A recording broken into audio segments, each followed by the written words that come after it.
What's going on, my crazy 76er fanatics, guys? We are back with another daily pod with your daily discourse about your favorite or second favorite team in Philadelphia, those Sixers, y'all. I want to thank the likers, the commenters, the watchers, and the subscribers, guys. Thanks for helping this conversation continue to flow and this channel continue to grow. You guys mean so much for the development of Sixers Daily.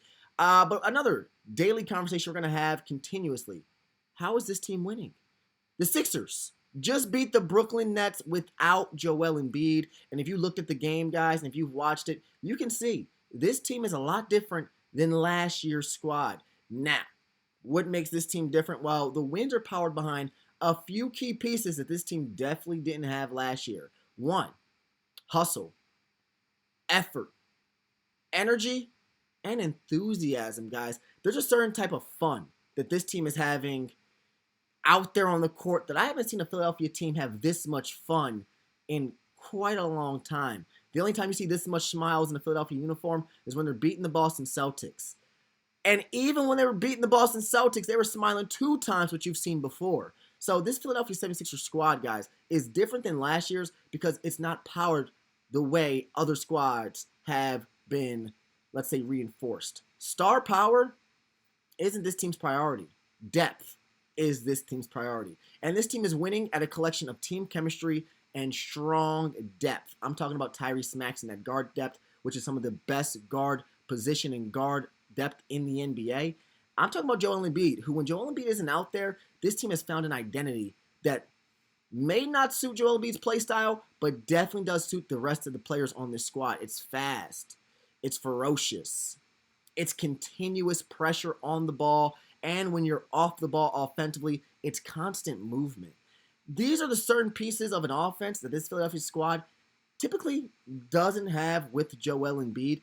And the way this team is winning, I mean, they're beating the bad teams as of right now. They've been beating the bad teams consistently.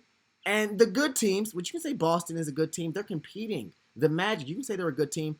They're winning. So far, I want to say so good. But how is this team winning, guys? Tyrese Maxey is playing at an all-star level rate. Tyrese Maxey is the NBA scoring leader. Tyrese Maxey is this team's on-court leader. But Kelly Oubre is playing revolutionary ball. When I say revolutionary ball, I mean all those talkers, watchers who said Kelly Oubre should be traded, should be moved, has got to find a different home.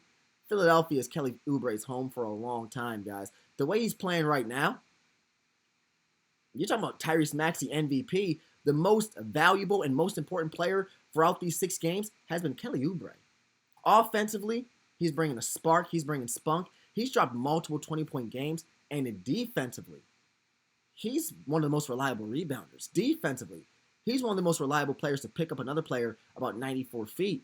Or in the half court, he's one of the most reliable defenders in the half court setting. Kelly Oubre is one of the reasons why this team is winning, because he's having a career year in Philadelphia right now. Kelly's also shooting the 3 ball at a career high attempt. He's making career high attempts out there. Luckily for Sixer fans, Kelly Oubre is also knocking down that 3 ball at close to a career high percentage as well. So the way this team is winning, it's through the hustle, it's through the effort, it's through the energy, and it's through the consistency of team camaraderie, because they're playing together, they're trusting one another, and the ball never sticks to one spot. Plus, the same player is never taking the same shot. If it's not Tyrese Maxey going on a run and a slew of shot taking and shot making, then it's most of the time just being spread around and seeing who can knock the shot down. That's one thing you got to love about this team. You don't know who's going to score. You don't know where it's going to come from, but you do know this team is going to play with so much force, so much effort, so much energy that if you're not playing fast and if you're not giving your all out there as the opposing team, there's no way you can compete with Philadelphia right now. Effort, hustle, and energy are just the driving forces behind this team's success. But are we overreacting? Because this team is #1 successful, guys. This team is the #1 team in the East right now. But our Sixer fans and our fans around the NBA, are they overreacting to how good this team truly is, how good this team really could be? I have to say so. I have to say the overreacting, it's going down. There's a lot of overreacting going on right about now. Because teams, not only the Sixer squad, but for instance, the Magic, they haven't found their offensive identity. The Magic, They haven't found their offensive consistency. Teams are still trying to figure out who they will be, and how they will play. The Boston Celtics, the team the Sixers beat already opening night, that team got their get back. That team was prepared for the Sixers in the first quarter. And that team won a matchup, guys. So as teams decide to not only get more comfortable, develop their schemes, and get better as squads, you only want that to happen to the Sixers as well. And the reason I think fans are overreacting, this team does not have a consistent lineup as of yet. You got to remember, this is a squad in Philadelphia who had 54 starting lineups last season. Now, that's ludicrous. That's ridiculous. And probably this season, you won't even see half of those number of starting lineups for this year's team. But you do want to see some consistency. You do want to see some standardized lineups, some standardized groupings. And you necessarily can't find that right now when this team is being successful without Joel, and when this team is being successful with Joel. You're trying to figure out which type of success is the best for this team long term. You can't necessarily get rid of an MVP right now. Joel Embiid is still playing a high level of basketball on the offensive end. Defensively, you're going to have your fingers crossed. You're going to hope that defensively he does get better, he does get more comfortable, and he does decide to take more swings and more attempts at protecting the rim, at rebounding. You want Joel to be more dominant. But you're definitely not looking for it in November. You're not necessarily needing it in December. But you will be clamoring for it. Maybe keeping an eye out for it in January, in February. Guaranteed you need that stuff in March. Maybe not in April, depending on where this team is seated. Maybe you want Joel to sit down in April. But when the playoffs start, you want to see Joel reaffirm the dominance that you're used to Joel playing with. And truthfully, guys, unless Joel is going to continue to play like this throughout the rest of the season, you don't have a clear look or a clear scope of how good this team really is. And those are just the facts. Those are just the facts. Right now, this team is on an upward tread, plus because of the injuries they have, plus because of the players who still haven't stepped on the court with the team as of yet. You can say this team is treading upward. But they could plateau, and I'm saying plateau real steadily, because they may not know their identity. There may be some turmoil in this locker room about, is this team better with Joel or without Joel? Without Joel, they play faster. Without Joel, there's more a ball movement. Without Joel, certain players are stepping up that you didn't expect to step up in big time. Kelly Oubre is stepping up big time. BJ Edgecombe without Joel steps up big time. Adem Bona, defensively, is a big time player. Without Joel. With Joel, this team has multiple playing styles, multiple playing, let's say, identities. And I'm not sure which one is better for them. When you think about the teams that are the best, when you think about the teams that are the strongest in the playoffs, those are the teams that can make the adjustments. I give you that. That's a fact. Teams that can make the adjustments are the better teams in the NBA. This team can adjust from playing fast pace to slow pace with Joel on the court. But when Joel is on the court, adjusting to playing fast pace, up-tempo basketball, offensively, Joel can kind of keep up, but defensively, Joel is going to struggle. And that leaves guys like Kelly Oubre. That leaves guys like Dominic Barlow. And that leaves guys like Paul George, depending on the lineup that's out there, to potentially play some small ball five. This is the problem, guys. This is truthfully the problem.